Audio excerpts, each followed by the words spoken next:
शजर आपके साथ और आज सुबह बोलेगा में हम बात करेंगे कब बुझेगी बुंदेलखंड की प्यास।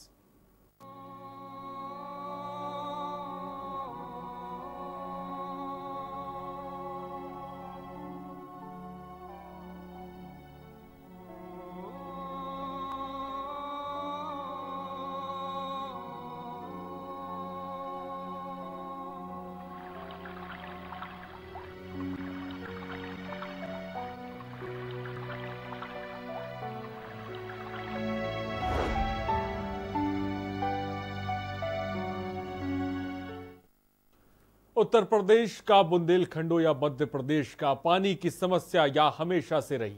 गर्मी आते ही लोगों के हलक सूख जाते हैं तो पानी स्रोत भी सूख जाते हैं। बुंदेलखंड में लोग बूंद बूंद पानी को तरसते हैं। ये कहानी प्यास की है, ये कहानी है अकाल से जूझते बुंदेलखंड की। ये बुंदेलखंड की कहानी है जो एक दशक में मौसम की बेरुखी झेल रहा है बदस्तूर। यहाँ के हालात इतने भयावह हैं कि एक तरफ भूख प्यास से लड़ाई है तो दूसरी तरफ किसानों पर कर्ज की दोहरी मार है। ये रिपोर्ट देखिए। कोरोना के बीच पानी के जद्दोजहद की कहानी।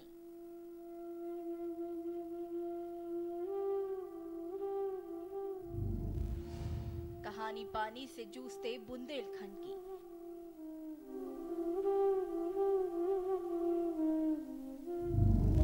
ग्रामीणों की भूख प्यास से लड़ाई जारी। 2 किलोमीटर पैदल जाकर पानी लाने को मजबूर ग्रामीण। गांव का रास्ता भी किसी खतरे से कम नहीं।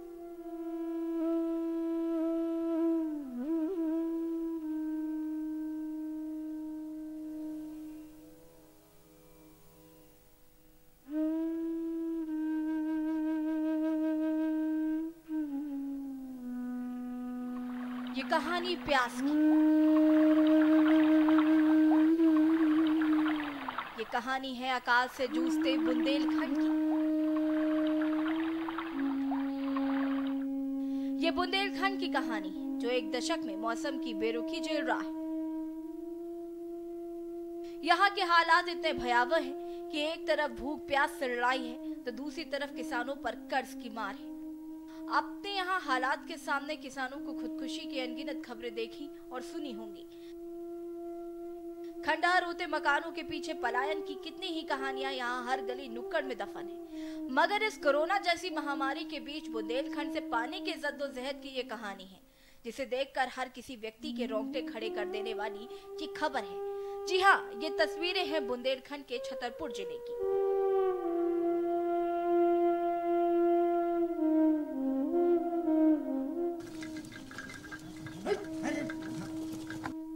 जहां पानी के नाम पर कोसों दूर तक सिर चिलचिलाती धूप के अलावा कुछ नहीं दिखता। हालात ये हैं कि गांव में नौजवान बच्चे ढूंढने से नहीं मिलेंगे। अगर बुंदेलखंड में इस गांव में कोई बचा भी है तो सिर्फ बूढ़ी आबादी के वो लोग जो कोई काम नहीं कर सकते और जो मजबूर हैं। इस गांव में रहने वाले ये सभी प्रतिदिन सिर्फ एक ही काम करते हैं, पानी भरना। ये बात आपको अचंभित कर रही होगी, लेकिन ये बात सही है कि लोग पानी के लिए काल के गाल में जाकर वापस आते हैं।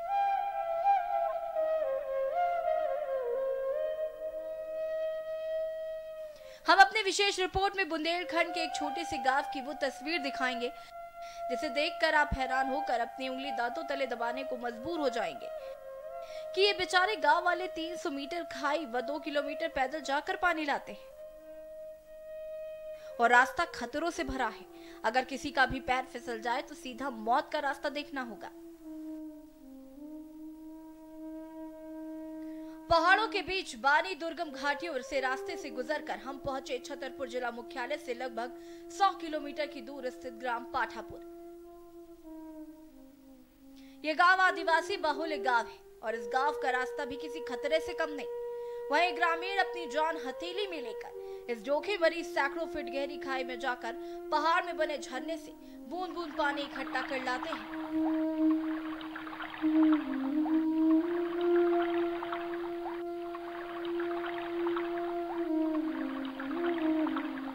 जहां एक बर्तन में बूंद बूंद पानी भरने के करीब 30 से 40 मिनट लग जाते हैं। और ग्रामीणों को पहाड़ी के पगडंडी के दुर्गम रास्ते से चलकर पानी लाने को मजबूर है। आप तस्वीरों में साफ देख रहे होंगे कि कुछ लोग तो नंगे पैर ही इस रास्ते से जाते हैं और खाने जाते। पूरा परिवार एक गुम्मा आउ थे दिन भरी में, और उस रन से पानी मिला से पूरी दिन लग जाते। उस रन से जैसे अब को आगे गाँव को 5 गाँव से दिन लग जा पूरा। अच्छा, पूरे दिन में कितना पानी भर पाओगे? सब परिवार गाँव से एक घड़ा ले आए। पूरा परिवार गाँव जैसे हल्की बड्डी इतनी लो ले आए, अपनी पीवी भरी के ले आओ। अच्छा, आप और उनका डर नहीं रहा कि आप उनके परिवार के आप लेके जानी पूरा परिवार खाई में? अब क्या करे, तब पानी पीने तो भी तो जाने ही। पानी की परेशानी है, एक गुम्मा ले आना सो दिन भरे भी आने। अच्छा, कहाँ जाती पानी लेने? पनवा खा ले को। अच्छा, कैसे जाने परत का रास्ता है, कैसी कठिनाई को सामना करा था? अब जी खाई है नीचे सब, ये वैसे खाई से नीचे ऊपर चढ़े नीचे गिर जाएंगे तो फिर का है। पानी भरने के बाद ये ग्रामीण 300 मीटर गहरी खाई और 2 किलोमीटर पैदल चलते हैं। शायद आप तस्वीरों में देख ही रहे होंगे ये पानी इनके जीवन में कितना अनमोल है। में पानी की समस्या है। क्या समस्या है? पानी यहाँ पहाड़ से झरना चलता है, उससे भरने के लिए घाटी नीचे आती है। घाटी बहुत लंबी है, 400-500 फुट की गहराई पे आने पड़ता है। पानी पंगल तो सोई करने भरने करने आओ, नीचे पानी है सो पानी है कड़ गया। कछु कछु थोड़ी बहुत है, गांव में भी है, ऐसी बात नहीं है, लेकिन पानी है कछु। वहीं जब इस मामले में संबंधित अधिकारी से बात की गई तो उन्होंने बताया कि मेरे अभी संज्ञान में आए हैं।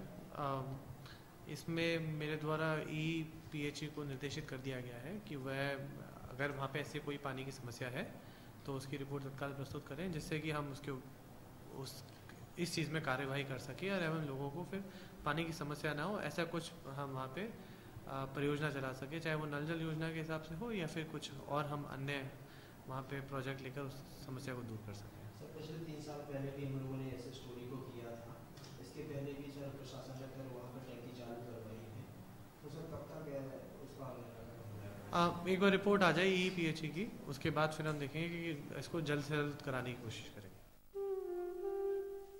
आजादी के 70 साल बाद भी ग्रामीण एक एक बूंद पानी के लिए तरस रहे हैं और ये ग्रामीण परेशान हैं। आए दिन जान जोखिम में डालते हैं और दिन रात सिर्फ एक ही काम। इस गांव के रास्ते सुनसान पड़े हैं, मानो ऐसा लगता है जैसे कोरोना महामारी के चलते पूरा का पूरा गांव पलायन कर गया। दूर दूर तक कोई नजर नहीं आता है और जो भी नजर आता है वही पानी की जद्दोजहद करता नजर आता है। एक तरफ सरकार अमृत जल नल जल योजना की बात करती है, आज कहाँ है वो योजनाएं? क्या ये आदिवासी गांव उस योजना के पात्र नहीं है या फिर सरकार के नुमाइंदे इन योजना का लाभ देने से कतरा रहे हैं? अब सवाल यह है कि क्या वास्तव में इस खबर के बाद प्रशासन पूर्ण रूप से समस्या का समाधान करती है या फिर कोई अस्थायी बनाती है? के न्यूज से ऋषभ छापड़ा की रिपोर्ट।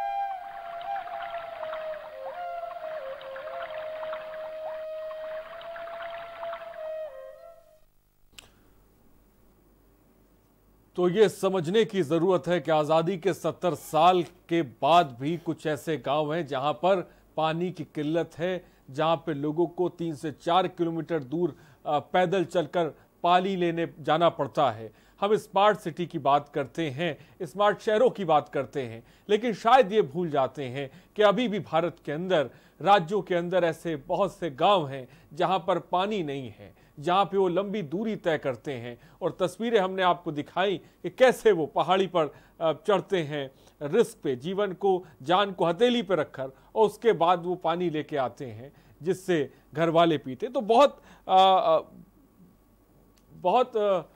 मुश्किल जिसे कह सकते हैं ये वक्त है, और ये तस्वीरें भी अपने आप में झंझोर देने वाली हैं। और इस वक्त हमारे साथ हमारे इनपुट हेड सुनील गुप्ता भी इस खबर पे जुड़ रहे हैं, और इन सब के बीच नंबर्स भी देखिए लगातार ऊपर फ्लैश हो रहे हैं। आप कॉल कर सकते हैं। बुंदेलखंड की जो तस्वीर है, खासकर ये पाठापुर गांव की, इसको लेकर अपनी बात भी रख सकते हैं। फिलहाल सीधे सबसे पहले सुनील के पास चलते हैं। सुनील, तस्वीरें आपने देखी, बहुत ही मार्मिक तस्वीरें हैं, लेकिन इन सब के बीच जहन में कई तरह के सवाल। हमने अधिकारी को भी सुना जहां पर वो जिक्र कर रहे थे कि मेरे संज्ञान में ये मामला आया। अपने आप में बड़ी बात हो जाती है कि उनको अभी तक पता ही नहीं है कि ऐसा भी गांव है जहां पर 2 किलोमीटर लोग पैदल चल रहे हैं। सबसे पहले क्या कहेंगे सुनिए।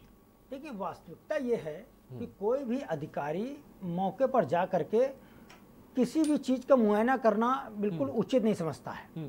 जब अधिकारी को तैनाती दी जाती है और जब वो IAS IPS बनता है या PCS में जाता है, वहाँ पर शपथ लेता है कि मैं जहाँ पर मेरी पोस्टिंग होगी वहाँ पर जा करके वहाँ की सारी व्यवस्थाओं को मैं दुरुस्त रखूंगा, वहाँ के लोगों का जो दुख होगा वो मेरा दुख होगा और उसके सारे दुख दर्द में मैं शामिल होकर के इस पूरे जो देश है, देश की हर एक देश को आगे बढ़ाने का हर संभव प्रयास करूंगा। इन तमाम सारी शपथ को लेने के बाद जब वो उस पद पर पहुंचता है तो उसको सिर्फ और सिर्फ एक ही चीज नजर आती है, उसको अपने घर के जो अलमारियां और जो बक्से रखे हैं उनमें जो अब तक हमने धन खर्च किया है पढ़ाई करने में वो आखिर कैसे भरे, कैसे हम अपने परिवार को, जो तमाम सारी ऊंची ऊंची बिल्डिंगें लोगों के सामने खड़ी हैं वैसी बिल्डिंग मेरी भी ऊंची खड़ी हो, वो सब कुछ उसी में लग जाता है। और सबसे बड़ी बात यह है कि जो वहां पर जिसकी पोस्टिंग होती है उसको इसलिए वहां पर तैनाती दी जाती है कि वहां पर जाकर के वहां की जो स्थितियां हैं उनको वो अवलोकन करने के बाद में वहां पर उन स्थितियों को ठीक करे,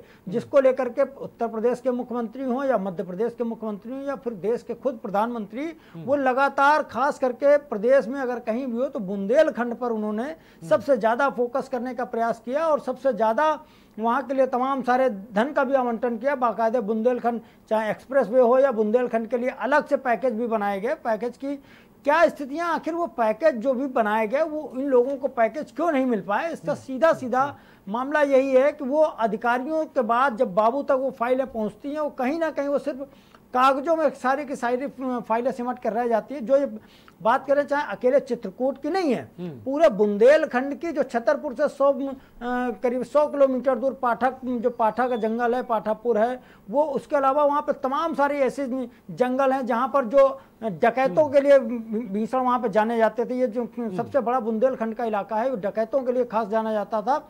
इसके अलावा एक बड़े व्यापारिक केंद्र भी हुआ करता था, सबसे बड़ा व्यापारिक केंद्र जहाँ पे जो तेंदुल के पत्ते हुआ करते, जिनकी बीड़ी बनाई जाती थी, उसको लेकर के बाकायदा डकैत उसका टेंडर उठाते थे।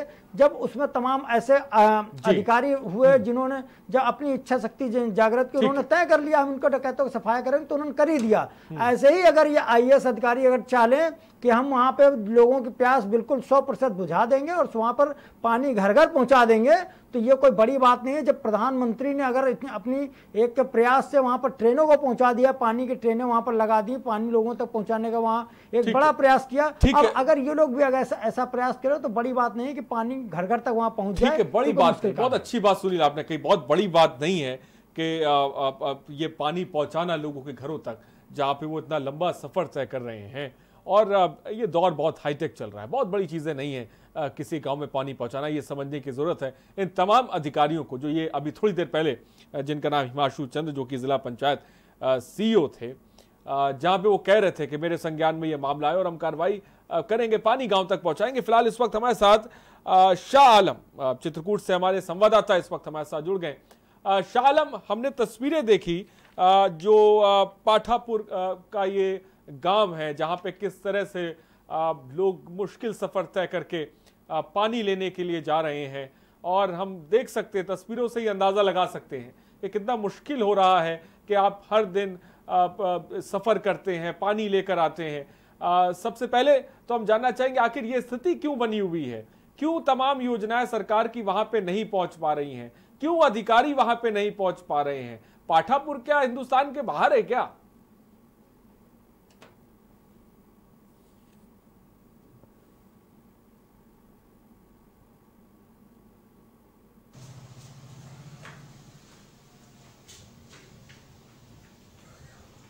आपको बता दें कि चित्रकूट में 1971 में इंदिरा गांधी ने जो एक पेयजल योजना शुरू करी थी, वो एशिया की दूसरे नंबर की पेयजल योजना थी।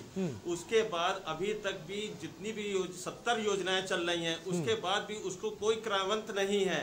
पाठा क्षेत्र बहुत ही पिछड़ा हुआ क्षेत्र में आता है, क्योंकि यहाँ बुंदेलखंड के अति पिछड़े लोग हैं, क्योंकि यहाँ के जितने भी लोग हैं सभी लोग बाहर कमाते हैं, जहाँ पे विकास के नाम जो है दूर दूर तक कोई विकास की किरण नहीं नजर आ रही है। और इसी के चलते जितनी भी योजनाएं हैं सिर्फ कागजी योजनाएं चलती रहती हैं, ना ही उसमें कोई नजर आता है, कोई काम नजर आता है, ना ही वो लोग इनकी प्यास बुझने का नाम ले पा रही है। पाठा कोई अलग क्षेत्र नहीं है जी, आपको बता दें पाठा करवी चित्रकूट ही जनपद ही में आता है, मगर उसके बाद भी विकास की दूरी इसलिए दूर पड़ती है क्योंकि यहाँ की जो अधिकारी जो विभाग है कहीं ना कहीं वहाँ के क्षेत्र में विकास करने की सोचता ही नहीं है, इसलिए वो वहीं के वहीं स्थिर रह जाता है, विकास नाम का कोई चीज ही नहीं पहुँच पाती है। क्यों नहीं सोचते हैं? अधिकारी क्या करते हैं, क्या काम कर रहे हैं अधिकारी जब उनको इस तरह के गांव नहीं नजर आ रहे हैं जहां पर लोग प्यास से परेशान हैं? हम देख सकते हैं गर्मी अपने शबाब पर है।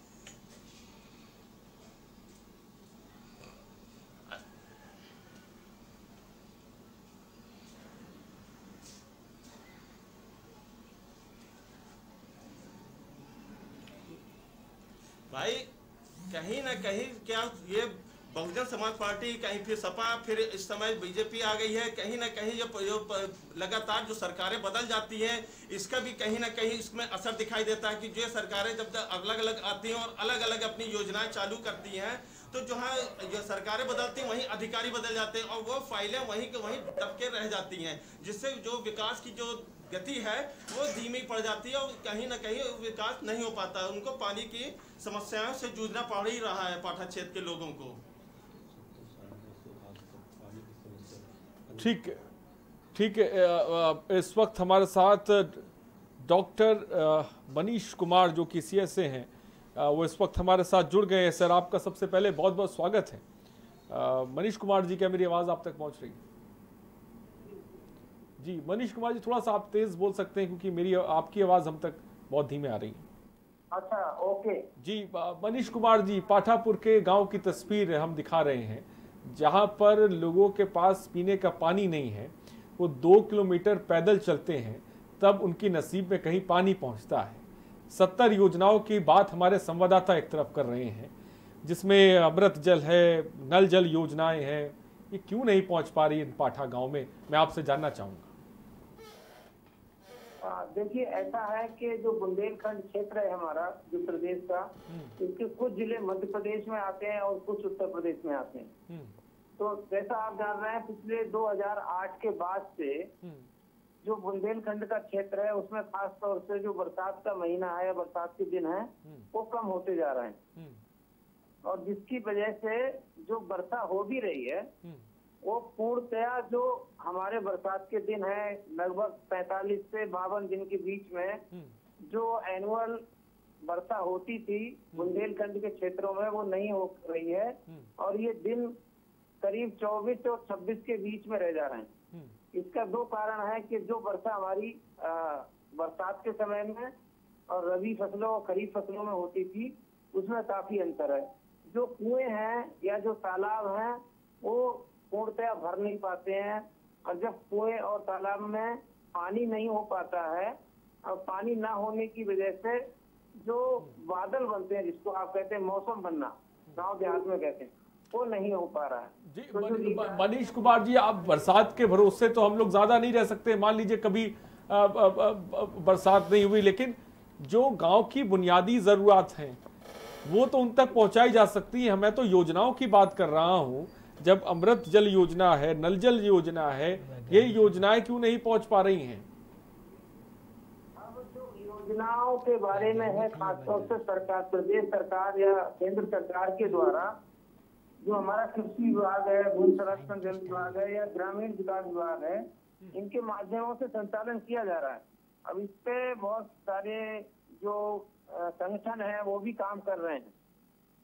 ठीक है, ठीक है, जो हमारे कृषि विज्ञान केंद्र है या जो हमारा लाइन डिपार्टमेंट है, कृषि विभाग है, इसके अलावा ग्रामीण विकास विभाग है, ये लोग कोशिश तो काफी करते हैं पहुंचाने की, लेकिन कहीं ना कहीं कुछ कमियां रह जाती हैं जिसकी वजह से हमारे जो किसान भाई हैं उनको पूर्णतया लाभ नहीं मिल पाता है।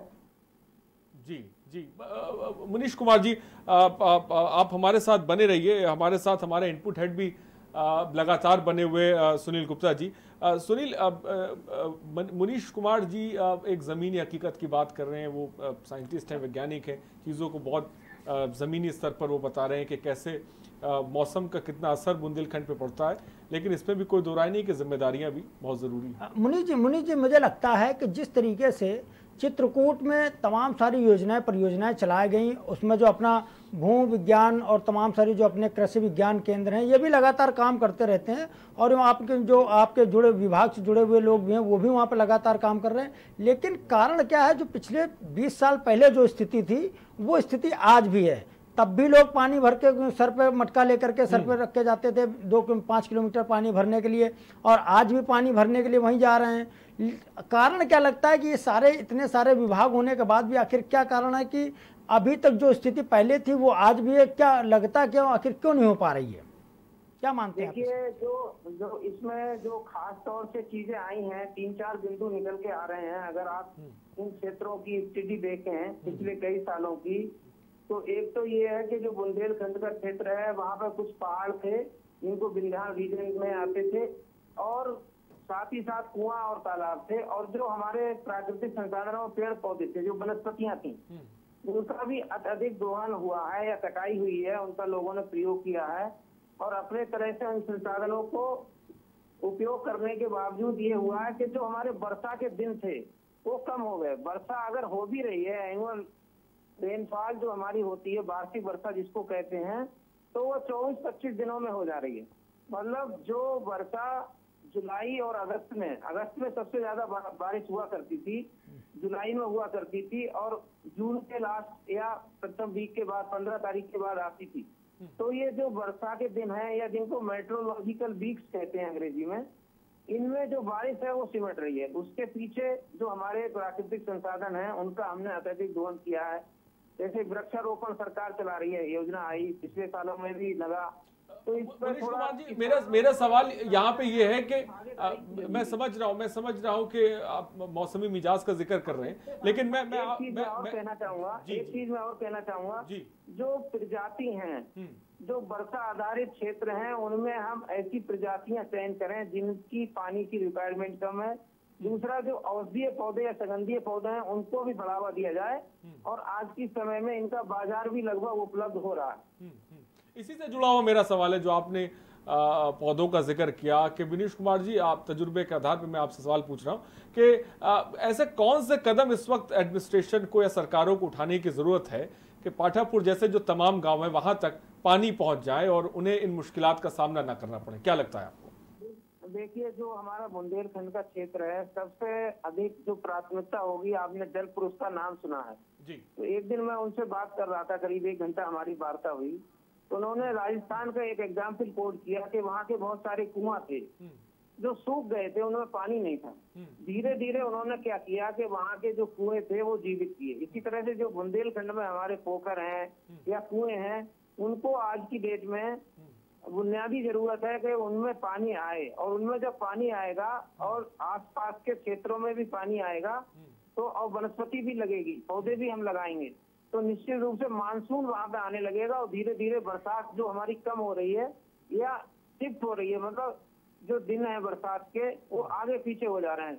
शुरू में बहुत ज्यादा हो गई, जैसे अगस्त में मैंने बताया बारिश होती थी वहाँ सबसे ज्यादा, जुलाई में उससे कम होती थी।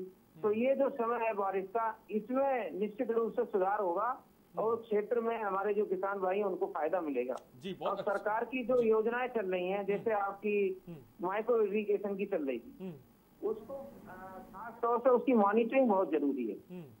जो हमारी सरकारी योजनाएं हैं, वो जो भी एजेंसी हैं, उनकी मॉनिटरिंग प्रॉपर की जाए कि पैसा जो सरकार से आ रहा है वो पूर्णतः वहाँ लागू हो रहा है, पहुँच रहा है या नहीं पहुँच रहा है। बहुत अच्छी बात मनीष कुमार जी आपने कही कि योजनाओं की मॉनिटरिंग होनी चाहिए, और वातावरण के लिहाज से भी, जैसा कि साफ तौर पे आपने जिक्र किया कि मौसम का मिजाज बदलता है, जिसकी वजह से जो है ऋतुएं बदलती हैं, कहीं बारिश होती है कहीं नहीं होती है, जिस वजह से परेशानी होती है, लेकिन इसके बाद भी जिम्मेदारी बहुत बड़ी। मनीष कुमार जी आप बने रहिए हमारे साथ। शाह आलम भी लगातार जुड़े हुए। शाह आलम, हमने सुना था हिमांशु चंद जो कि जिला पंचायत के सीईओ है, जहां पे वो कह रहे थे मेरे संज्ञान में मामला नहीं है पाठापुर गांव को लेकर। क्या लगता है कि जो योजनाएं चलती हैं वो जमीन पर आखिर क्यों नहीं पहुंच पाती? पैसा तो चल रहा है सरकार की तरफ से, लेकिन ये पाठापुर के गांव पर तक क्यों नहीं पहुंच पा रहा है? कहां ये पैसा चला जा रहा है? कौन खाए ले रहा है?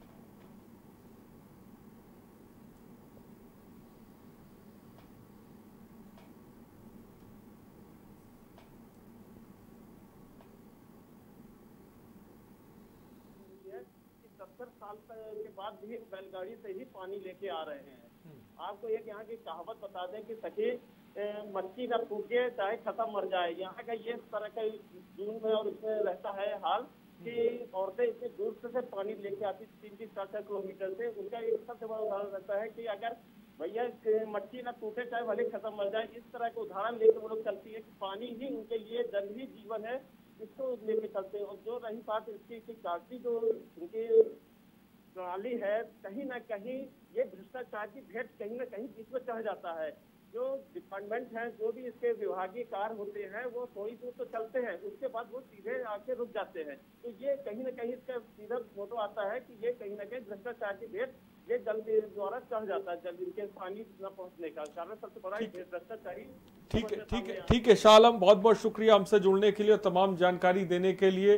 तो मौसम की मार एक तरफ है, इसमें कोई दो राय नहीं है, लेकिन साथ ही साथ ये भी समझने की जरूरत है जो योजनाएं हैं उनमें भी बड़े पैमाने पर भ्रष्टाचार है, जिसकी वजह से वो जमीनी स्तर पर नहीं पहुंच पा रही हैं। पाठा गांव या इन जैसे तमाम गांव तक जो आदिवासी हैं या जो इलाकाई लोग हैं उन तक पानी नहीं पहुंच पा रहा, वो परेशान है। रुकते एक छोटे से ब्रेक के लिए, जल्द हाजिर होंगे।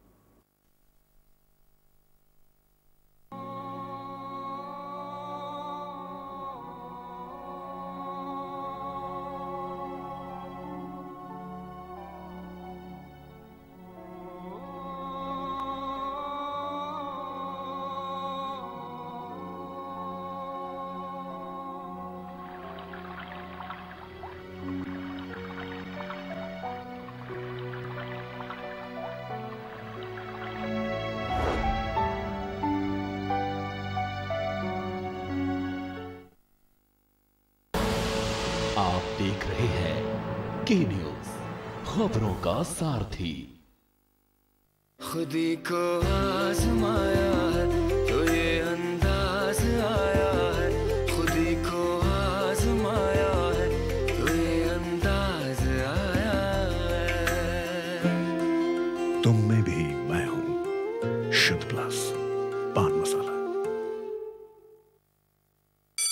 Mount Litra Z School, Unnao, #1 in academics, #1 in sports, best teachers, best result, smart classroom, best transport facility, world class infrastructure के साथ Mount Litra Z School, Unnao। मुद्दा एक, बहस एक, नतीजा क्या होगा? कोरोना से तो बचेंगे, पर तरीका क्या होगा? अड़ी का मंच, कोरोना पर जबरदस्त पंच, देश के दिग्गज बताएंगे वायरस को कैसे हराएंगे। अड़ी, क्योंकि हमें है देश की पड़ी। शाम 6 बजे TV9 भारतवर्ष, अब तो सब देख रहे हैं। आप देख रहे हैं के न्यूज, खबरों का सारथी।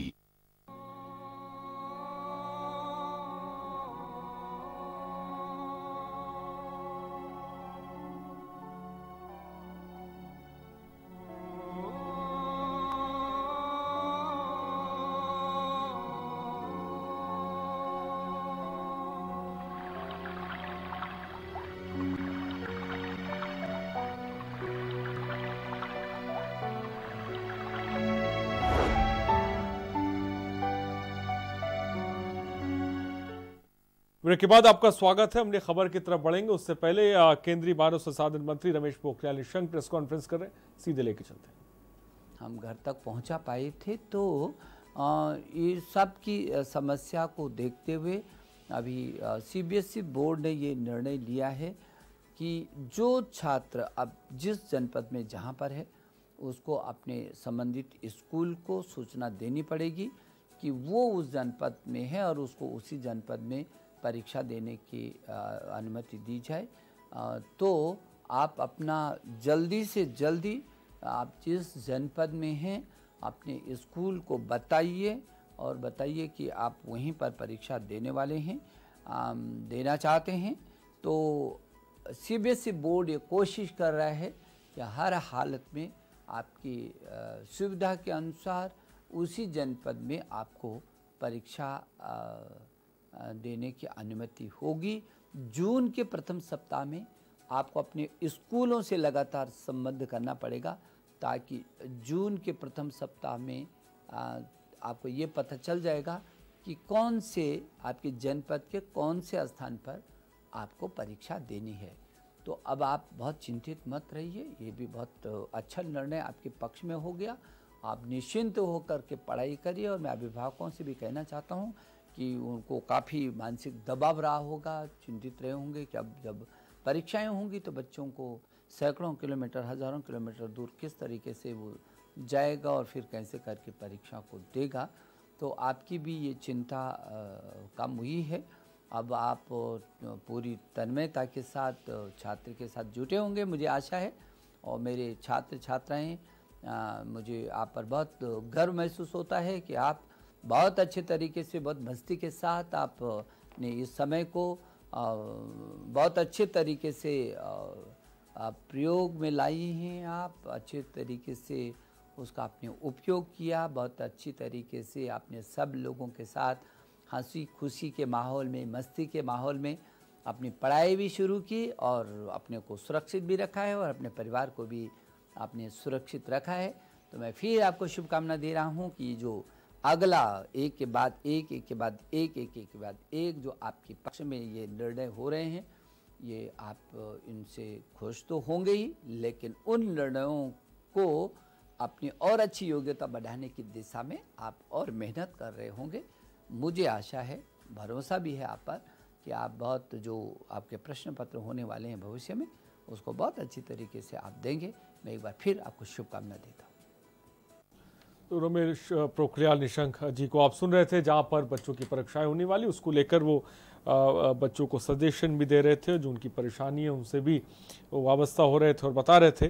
फिलहाल अपनी खबर पे आते हैं, हम जिस पे बात कर रहे थे, कब बुझेगी बुंदेलखंड की प्यास, जिसको लेकर हमारे साथ जो है शाह आलम हमारे संवाददाता भी जुड़े, जो तस्वीर उन्होंने बताई। साथ ही साथ थोड़ी देर पहले मनीष कुमार जी भी हमारे साथ जुड़े हुए थे। उन्होंने भी एक ज़मीनी स्तर की बात करी और किस तरह से जो मौसम की मार एक तरफ बुंदेलखंड तो झेल ही रहा है, लेकिन दूसरी तरफ जो सबसे बड़ी मार है उसकी वो ये है कि सरकार की जो योजनाएं हैं उन तमाम गांव तक नहीं पहुंच पा रही हैं। जो भ्रष्टाचार के भेंट चढ़ी जा रही हैं, वो अधिकारी जो हैं वो अपने जेबों को भर रहे हैं, साफ तौर पर वो भी नज़र आ रहा है। इस बीच हमारे साथ सुनील गुप्ता भी जुड़े हुए हैं। सुनील, सही बात, हम लोग अभी थोड़ी देर पहले बात कर रहे थे कि बुंदेलखंड एक्सप्रेस वे वहां पहुंच गया, वहां से निकल गया, गुजर गया, लेकिन पानी नहीं पहुंचा इन गांव तक। क्या कहेंगे सुनील? देखिए, इसकी सीधी सी बात है कि सब कुछ डिपेंड करता है उन अधिकारियों पर जो चाहते हैं कि वहां पर पानी पहुंचे, या कुछ हैं जो चाहते हैं कि जो जैसा है वैसा ही रहे। इसको लेकर के तमाम इतने सारे प्रयास हुए कि वहां पर ऐसे अधिकारियों की पोस्टिंग की जाए जो लगातार वहां पर गरीबों का दुख दर्द समझ सकें और वहां पर जा करके वो मौका मुआयना कर सकें कि आखिर वहां के हालात हैं क्या। ऐसे कई अधिकारी भी हुए जिनकी वहाँ पर तैनाती की गई और उसके सरकार ने उसको एक बड़ा उनको महत्व देते हुए कि उनकी ऐसे स्थान पर पोस्टिंग की जाए ताकि वहाँ पर बदलाव हो सके। और उसको लेकर के जब उन अधिकारियों को वहाँ पर पोस्ट किया गया तो उसके बाद से हालात वही हुए कि जो पहले पोस्टिंग की गई थी वो भी अधिकारी वहीं पर जाकर के अपने घर तक और घर से ऑफिस तक सीमित हो गए और उन्होंने दिशा निर्देश दे देकर वहां से सिर्फ कागजों में, फाइलों में सब कुछ लपेट करके रख दिया। उनको जो लोगों के आंसू थे उनको भी उन्होंने कागजों में समेट करके वहीं से फाइलों में दफन कर दिया। इसका सीधा एक यही कारण है कि कोई भी अधिकारी किसी भी सूरत में वहाँ की ये हालात हैं उनको बदलने का प्रयास ही नहीं करना चाहता है। इसका कारण सीधा से यही है कि जब तक ये हालात वहाँ पर रहेंगे तो उसके एवज में अच्छी रकम सरकार से वहाँ पे आती रहेगी और उस रकम का बंदरबाट ठीक ठाक स्थिति में होता रहेगा। भले वो सब कुछ कागजों में चलता रहे, सरकार को सब कुछ दिखाया जाएगा, साहब वहाँ पे सब कुछ दुरुस्त है। और यही कारण है कि वहाँ पर जब जो सरकार वहाँ पर जो मंत्री हैं या मुख्यमंत्री हैं या फिर वहाँ पर जो उनके अधिकारी हैं, वहाँ पर बैठे हुए शासन में बैठे लोगों को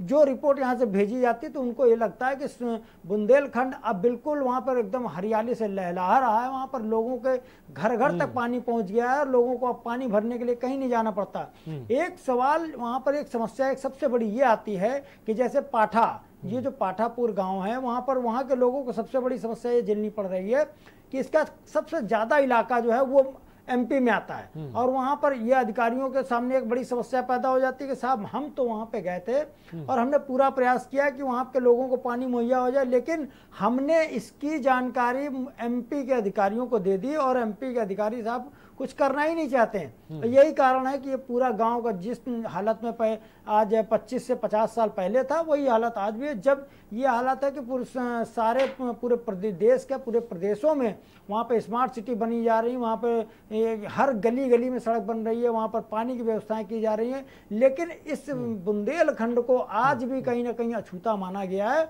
इसका सीधा कारण यही है कि अधिकारी इस बुंदेलखंड पर कतई कुछ काम करना नहीं चाहते हैं। भले ही मुख्यमंत्री ने लगातार प्रयास किए कि वहां पर जा करके कि वहां का कोई भी व्यक्ति प्यासा न रहे, लेकिन ये जो अधिकारियों को जिनको भी वहां पे पोस्टिंग कर दी जाती है, भले चाहे डीएम हो या कमिश्नर हो, बड़े तेज तर्रार अधिकारियों को वहां पे तैनाती दी जाती है, या कहें वो अपनी तैनाती सिर्फ एक पद के लिए वहाँ पर कराना चाहते हैं और वहाँ पर तैनाती होने के बाद वो कहीं ना कहीं अपने घरों से लेकर के दफ्तर तक सिमट जाते हैं और दफ्तरों के बाद ये हालात हो जाते हैं जो उनको बाबू बताते हैं, वो अपनी बाबू की सुनते हैं और बाबुओं को आदेश के बाद अपने एसडीएम को आदेश देते हैं। एक दर्शक हमारे साथ आगे, मैं सुनील आपके पास होऊंगा। प्रेम काशीपुर से हमारे साथ जुड़ गए। प्रेम जी अपनी बात रखें। प्रेम जी क्या मेरी आवाज आप तक पहुंच रही है?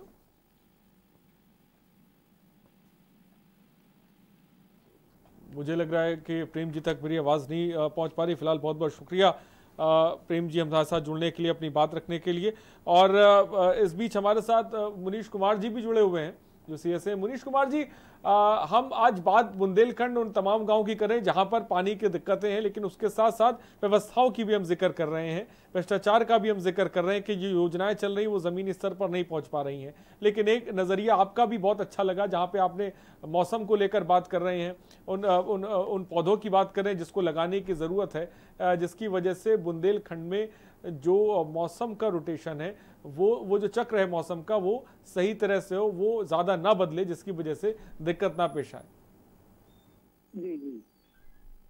लेकिन इस बीच मुनीश कुमार जी, मैं चाहता हूं कि आप, क्योंकि इस वक्त आपकी बात को तमाम दर्शक भी देख रहे हैं, सरकार के नुमाइंदे भी देख रहे हैं, मैं चाहता हूं कि आप वो पुख्ता कदमों की बात करें, मजबूत कदमों की बात करें, जिनसे इन तमाम जो गांव हैं उनकी सबसे बुनियादी जरूरत जो पानी होती है वो दूर हो, वो किल्लत दूर हो। मैं चाहता हूं आप बात करें, बात रखें।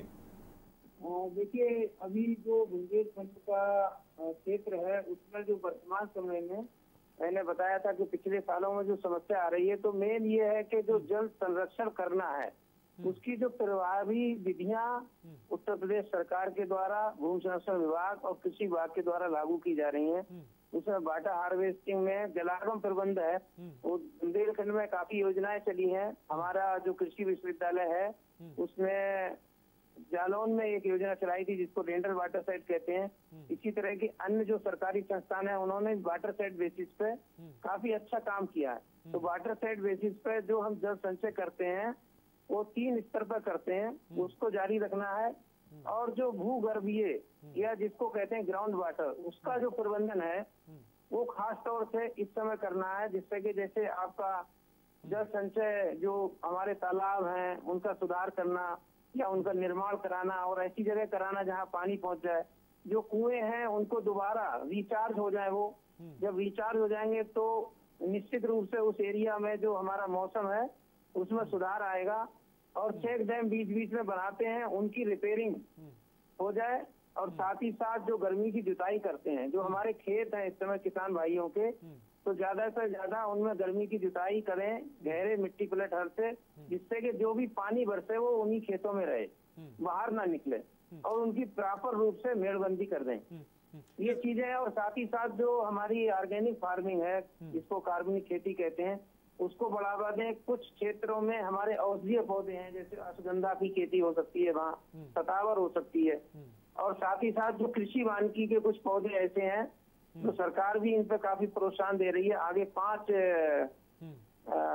जून को पर्यावरण दिवस भी है, विश्व पर्यावरण दिवस, जो बायोडायवर्सिटी को लेकर इस बार मनाया जा रहा है। और 5 तारीख को हम लोगों ने भी कृषि विश्वविद्यालय कानपुर में जलवायु परिवर्तन एवं कृषि वानिकी पर एक ऑनलाइन कार्यक्रम रखा है, तो उससे भी अगर हमारे किसान भाई सुन रहे हैं या हमारे अधिकारीगण सुन रहे हैं, वो उसमें अगर शामिल होना चाहें तो हमारे नंबर पे बात कर सकते हैं। हम उन लोगों को भी उसमें काफी अच्छी जानकारी दे रहे हैं और काफी हमारे रिसोर्स पर्सन आ रहे हैं। तो ये सारी चीजें हैं जिनको इस समय ध्यान देने की जरूरत है, जिससे कि बुंदेलखंड के क्षेत्र में, क्योंकि वहाँ जो 4 प्रकार की भूमि पाई जाती है, काबर, राकर, मार, तो इनमें जो 2-3 तरह की जो भूमि है उनमें जल धारण क्षमता बहुत कम होती है। अगर पानी बरसता है तो ज्यादा रुकता नहीं है, और रुकने के लेकिन इस बीच मैं समझ रहा हूँ मनीष कुमार जी, लेकिन मैं आप देश के नागरिक के तौर पे आपसे भी एक सवाल ये पूछना चाहता हूँ कि जब आप बुंदेलखंड के उन तमाम गांव का बेशक आपने दौरा किया होगा, जब आपको जमीनों को लेकर इतनी जानकारी है, तो आपने जो वहाँ के किसान हैं या वो आदिवासी हैं, किस तरह की मुश्किलात को झेलते देखा, और क्या इन बातों को लेकर क्या कभी आपकी किसी अधिकारी से बात हुई, वहां से आपको क्या जवाब मिला, क्या इस तरह का कोई वाकया गुजरा हो तो बताएं।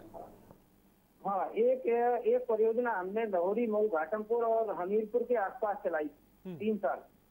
तो उसमें खास तौर से जो रिसोर्स की प्रॉब्लम थी, जैसे फाइनेंस की थी या कहीं जो फाइनेंशियल इंस्टीट्यूशन है वो नहीं थे, तो जब हमारी यूनिवर्सिटी का कोई कार्यक्रम होता है हम लोग उसको इनपुट देते हैं, किसानों को जाकर उनकी समस्याएं सुनते हैं, और अधिकारी लेवल पे भी हम उसको अगर उठाते हैं, या हमारी जो खरीफ और रबी की जो बैठक होती है जो उत्तर प्रदेश सरकार, जो हमारा कृषि विभाग है वो आयोजित करता है, उसमें हमारे वैज्ञानिक जाते हैं, तो निश्चित रूप से ये बातें हम वहाँ रखते हैं।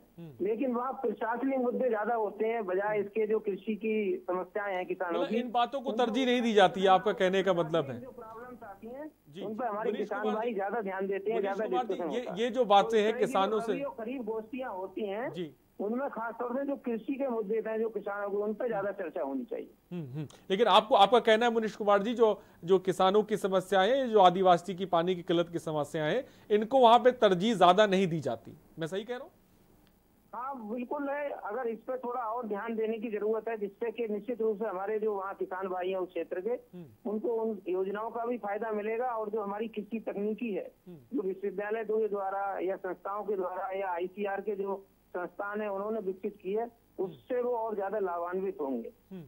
बहुत अच्छी बात मनीष कुमार जी कही। सुनील, हम लोग जिक्र इसी बात पर कर रहे थे, और एक तरफ तो हम ये बात कह रहे थे कि भाई अधिकारी सही तरह से काम नहीं करते हैं, पहुंचते नहीं हैं, लेकिन यहाँ तो दूसरी ही बात है कि तरजीह ही नहीं ज्यादा दी जाती इस तरह की खबरों पर। यही है कि जो व्यक्ति, जैसे डॉक्टर मुनीष कुमार बोले कि उन्होंने वहाँ पर तमाम सारे प्रोग्राम चलाए, लेकिन कहीं ना कहीं एक समस्या आ जाती है, फाइनेंशियल आ जाती है, या जो भी तमाम सारे जो संसाधन हैं उनको अगर मुहैया कराने के लिए कहा जाता है, तो अगर जैसे एक डॉक्टर मुनीष कुमार हो गए, ऐसे तमाम सारे जो अधिकारी हैं जो विभाग से जुड़े हुए, खास करके जो मृदा विज्ञान, भूगर्भ जल जो विज्ञान है उससे जुड़े हुए जो अधिकारी, वो तमाम प्रयास करना चाहते हैं कि जो वहाँ के हालात हैं उनको ठीक कर दिया जाए। लेकिन जो ऊपर बैठे अधिकारी हैं, कहीं ना कहीं वो फाइनेंशियल प्रॉब्लम क्रिएट करने के बाद वो इन अधिकारियों को वहाँ पर काम नहीं करने देना चाहते हैं, और जिसके चलते ये सब जो एक योजना होती है जिसको लेकर के अगर वहाँ पे 60% तक का काम शुरू हो गया होता है, उसके बाद लगता है कि अब 100% पूरा काम होने के बाद इनकी समस्या खत्म हो जाएगी, लेकिन उस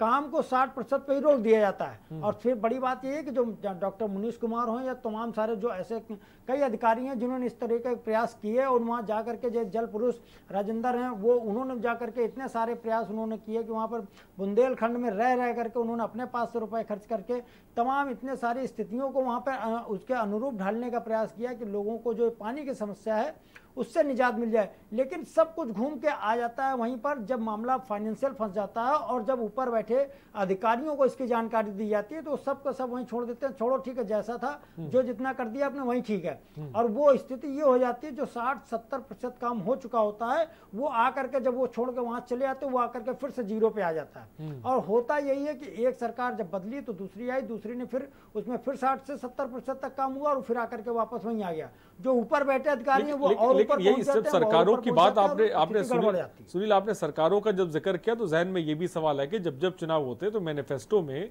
सबसे बड़ी बात यही कही जाती है, सबसे बड़ी बात यही, चाहे उत्तर प्रदेश के हो या मध्य प्रदेश के, तो किसान बहुल इलाका है जहाँ पे प्यासे आदिवासी लोग हैं, वहाँ पे मैनिफेस्टो में भी जिक्र यही होता है, जिक्र मैनिफेस्टो पे, लेकिन जमीन पे कुछ नहीं है, कुछ नहीं, सिर्फ और सिर्फ मैनिफेस्टो में। और वास्तविकता ये है कि आज तक जब ये चुनाव का समय आता है तो कई ऐसे जिनको जल पुरुष के नाम से जाना जाता है, उन लोगों ने सरकारों के सामने जाकर के कहा कि आपने अपनी सरकार में कहा था कि हमारी सरकार बनने के बाद हम आपको बुंदेलखंड को एक एक हर घर में पानी होगा, वहाँ पर पाइपलाइन होगी, ये होगा और तमाम सारी व्यवस्थाएं होंगी। लेकिन जब उनकी शिकायतों के बाद भी कहते नहीं, अब उन्होंने जो कहा था वो हम पूरा करेंगे, और वो पूरा करने के बाद जब साल दर साल फिर गुजरते जाते हैं और वही फिर सबका सिस्टम वही हो जाता है कि घूम करके 70% तक काम को लाया जाता है और उसके बाद फिर से उसको 0 पर पहुंचा दिया जाता है। कारण इसका जो ऊपर बैठा हुआ अधिकारी वो और ऊंचाई पर पहुंच जाता है और उसके बाद फिर सरकार बदलती तो वो और ऊंचाई पर पहुंच जाता है, लेकिन उसको सब कुछ जानकारी होती है। और ऐसे में करना ये चाहिए कि जो सरकार जो पूर्व में जो अधिकारी वहां पर तैनात रहा हो, अगर उसी अधिकारी को वहां पर उसी पूर्व के वहां पर जा करके उसी के अगर प्रमोशन अगर वहां मान लीजिए हो जाता है, डीएम है, अगर वो कमिश्नर बन गया तो कमिश्नर बना करके वहां तैनाती दी जाए, तो सीधी सी बात है कि उसके जहन में रहेगा कि हम जब पहले यहाँ पर 10 साल पहले हमारी यहाँ पे तैनाती थी तो हमने यहाँ पर क्या काम किए थे।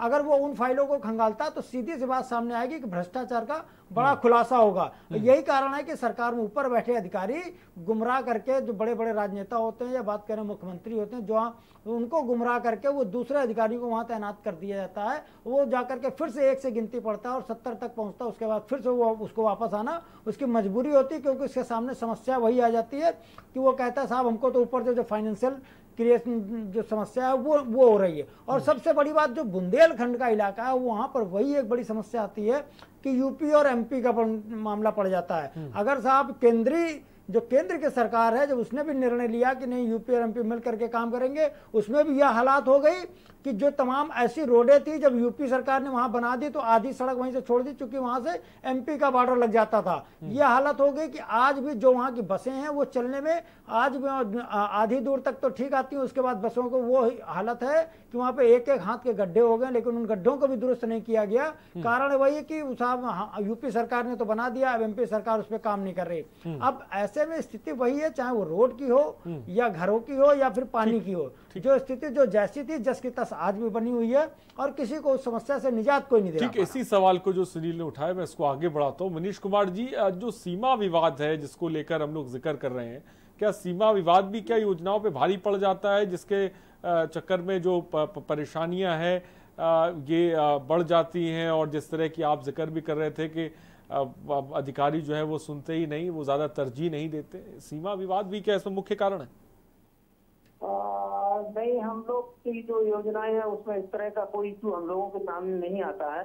इस पे ज्यादा मुझे कुछ आइडिया नहीं है सीमा विवाद के बारे में, कि ये जो अपना उत्तर प्रदेश सरकार या सरकार के द्वारा जो योजनाएं चलाई जाती हैं, जो वहाँ के अधिकारी काम करते हैं वो ज्यादा इसमें आपको बता सकते हैं, क्योंकि हम लोग विश्वविद्यालय से आते हैं तो इस तरह का कुछ नहीं है। हमारा तो पूरा प्रदेश में काम होता है, तो जो एरिया हम पहले से सेलेक्ट करते हैं उसी एरिया में ज्यादा काम करते हैं। इस तरह की चीज हम लोगों के नॉलेज में नहीं है, संज्ञान में नहीं है। किस तरह की काम करने की जरूरत मनीष कुमार जी आप महसूस कर रहे हैं कि सरकारों को भी उस पर ध्यान देने की जरूरत है और खासकर एडमिनिस्ट्रेशन को भी इसमें ध्यान देने की जरूरत है? देखिए, जो बुंदेलखंड का क्षेत्र है, मैंने आपको बताया कि जो राजस्थान का एग्जाम्पल हमने आपको दिया था उदाहरण के तौर पर, कि जो हमारे तालाब हैं या जो हमारे कुएं हैं पुराने, उनमें पानी को आना है, कैसे करना है, मेड़बंदी करना है। आपको उन क्षेत्रों में ऐसी फसलें लेना है जो पानी कम चाहती हो और जल्दी पकने वाली हो। इसके साथ ही साथ जो हमारी जल संरक्षण की विधियां हैं या सिंचाई की विधियां हैं, जो माइक्रो इरिगेशन की, जैसे ड्रिप इरिगेशन है या स्प्रिंकलर है, इनसे हम बचत कर लेते हैं पानी की। उसके साथ ही साथ फसलों का प्रबंधन, सही समय में बुवाई करना, सही ढंग से लाइन में बुवाई करना, ये सारे जो तरीके हैं, ये तकनीकी जो विश्वविद्यालय द्वारा डेवलप की गई हैं या ICAR के इंस्टीट्यूट के द्वारा, उनको अगर किसान भाई लगाएंगे तो निश्चित रूप से कृषि के क्षेत्र में उनको लाभ मिलेगा। और साथ ही साथ उनके लिए पशुओं के चारा का भी फायदा होगा कि उनको चारा वगैरह भी मिलता रहेगा। तो ये जो हमारी कृषि वान की पद्धति है ये भी अडॉप्ट कर सकते हैं, जिससे कि सूखा अगर हमारी फसल नष्ट हो जाती है तो जो हमारे पौधे हैं या फल वाले पौधे हैं उनसे उनको कृषक भाइयों को कुछ ना कुछ लाभ जरूर मिल जाएगा। और साथ ही साथ जो उनके पशु हैं, पशुधन है, उसको चारा भी मिलेगा। तो इस तरह से वो अपना इन क्षेत्रों में जीवन यापन कर सकते हैं और ज्यादा सुविधाजनक उनके लिए होगा, जहाँ तक मेरा ख्याल है। वैसे हर क्षेत्र के लिए अलग अलग तकनीकी अलग अलग प्रजातियां आ गई हैं, तो ज्यादातर जो बुंदेलखंड के जैसे बांदा डिस्ट्रिक्ट की अगर हम बात करें तो उत्तर प्रदेश सरकार ने वहाँ एक कृषि विश्वविद्यालय की भी स्थापना की है। वो विश्वविद्यालय उस क्षेत्र को ज्यादा अच्छा देख रहा है, क्योंकि पहले हम लोगों के पास कानपुर के पास था, लेकिन अब वो बांदा कृषि विश्वविद्यालय हो गया है। इसी प्रकार झांसी में केंद्रीय कृषि विश्वविद्यालय भी बन गया है। तो बुंदेलखंड की जो आवश्यकता है उसके अनुसार प्रदेश सरकार ने या हमारा भारत सरकार ने काफी काम किया है, इसीलिए ये जो विश्वविद्यालयों की स्थापना की है। तो इसका निश्चित रूप से वहाँ के जो हमारे किसान भाई हैं उनको फायदा मिलेगा। निश्चित रूप से बहुत अच्छी बात मनीष कुमार जी ने कही। तमाम कृषि विश्वविद्यालय सुनील बनाए गए। मैं मानता हूं कि मनीष कुमार जी ऐसे लोग एक अच्छी रणनीति बनाते हैं, अच्छा रोड मैप बनाते हैं, लेकिन घूम फिर के बात वहीं पर आ जाती है कि हमने रोड मैप तो बना लिया, लेकिन जब उस रोड मैप को ज़मीनी स्तर पर उतारने की बात आती है तो अधिकारियों के अंदर इच्छा शक्ति ही ख़त्म नज़र आती है, और वो इच्छा शक्ति पैदा नहीं होएगी तो तमाम बातें, तमाम कदम जो बेहतरीन बात मनीष कुमार जी कह रहे हैं वो उठाए ही नहीं जा सकते। जी, वास्तविकता यही है कि जिस तरीके से तमाम सारे प्रयास किए गए, पूर्व की सरकारों ने सिर्फ और सिर्फ कागजों में तमाम सारे खेल किए, और बात करें तो ऐसा भ्रष्टाचार इस कदर हुआ कि इस कागजों में सब कुछ तैयार ठीक हो गया, और कागजों में लोगों के घरों पे नल तक लग गए, हैंडपंप भी लग गया। वहाँ पे ये स्थितियाँ वहाँ तो दिखा दी गई कि वहाँ लगातार पानी की अब कोई समस्या नहीं, और लोगों के घरों घर तक पानी जा रहा है, हर घर में शौचालय बन गए, व्यवस्थाएं सब कुछ दुरुस्त हो गई। लेकिन अब मैंने जब पिछले 3 साल में इसका जो हमने खुद देखा, भी गए थे भी चित्रकूट जाकर के वहाँ पे हमने अध्ययन किया कि हालात ये हो गए थे कि अब अगर वहाँ पे ध्यान न दिया जाता तो शायद एक जो स्थितियां थी, जो डकैतों वाली स्थिति, अब वो उन गांव-गांव में हर घर में हो जाती। लेकिन जिस तरीके से अब की बात करें, जो इससे पहले कुछ अधिकारी वहाँ पे तैनात हुए जिन्होंने जा करके अपनी खुद वहाँ पर मौके पर पहुँच करके, चूंकि उनको एक जहन में ये डर था कि कहीं ना कहीं मुख्यमंत्री लगातार बुंदेलखंड को देख रहे हैं, तो कहीं ना कहीं उनके जहन में ये डर था, और डर के चलते कि उनको पता था कि अब अगर हमने भ्रष्टाचार किया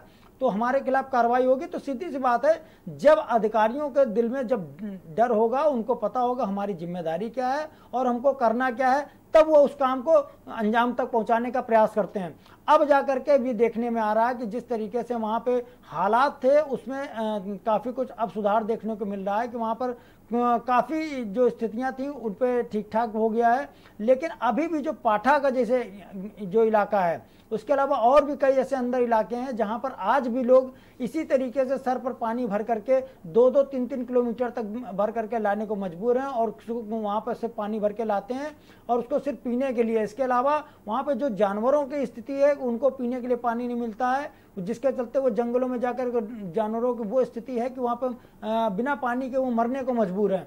तो स्थिति यही है कि अगर जो स्थितियां अब जो सुधार की तरफ जो अधिकारी प्रयास कर रहे हैं, अगर वो इसी तरीके से लगातार प्रयास करते रहे तो शायद ये लगता है कि शायद अगले 1 से 2 साल में हो सकता है जो बुंदेलखंड की जो स्थितियां हैं उनमें सुधार ठीक हो जाए। जो लोग ये मटका लेकर के सर पर डब्बा भर करके झरने की तरफ बढ़ते नजर आते हैं, वो शायद हो सकता है उस पर कुछ सुधार हो जाए। लेकिन इसके लिए सबसे बड़ी जरूरत यही है कि अगर अधिकारी जब चाह लेंगे तभी ये सब कुछ संभव हो पाएगा। जब अधिकारी जो ऊपर बैठे अधिकारी हैं वो इसकी बाकायदा एक के बाद एक मॉनिटरिंग करेंगे और तभी सब कुछ संभव हो पाएगा। लेकिन अगर किसी ने इसमें जरा भी लापरवाही की तो लगता है कि अगले 2 साल के अगले फिर 20 साल तक वही हालात रहेंगे और लोगों को इसी तरीके से पानी वही हालात रहेंगे और हालात बदले के नहीं।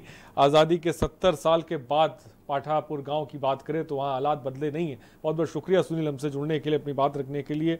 मनीष कुमार जी आपका बहुत बहुत शुक्रिया हमसे जुड़ने के लिए, अपनी बात रखने के लिए।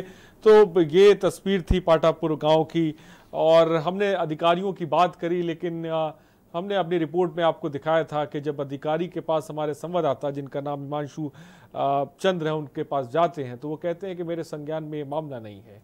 इतने साल गुजर गए लेकिन अधिकारियों को पाठापुर गांव वो नहीं पहुंच पाए और जो किसान हैं, जो आदिवासी हैं, वो 3-3, 4-4 किलोमीटर दूर तक पैदल जाके पानी भरने को मजबूर हैं। सुबह बोलेगा में इतना ही, बने रहिए हमारे साथ। नमस्कार।